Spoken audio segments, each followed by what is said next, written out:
Лоши односи и игнорирање од страна на филмскиот фонд, непостоење на даночни олеснувања за филмската дејност. Ова се проблемите со кои се соочуваат македонските филмски работници во годината на својот 60 годишен јубилеј. Жално е, дури и неинтелигентно да го повторувам тоа.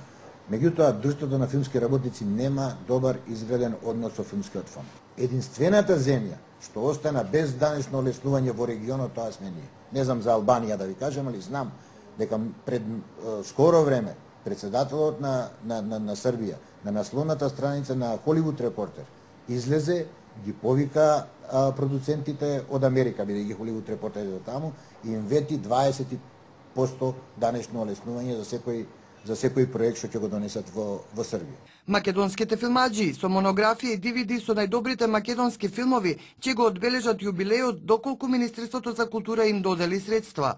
Друштвото на филмските работници иницирало и доделување на национална пензија на режисерот Кирил Ценевски, авторот на легендарниот филм Црно семе.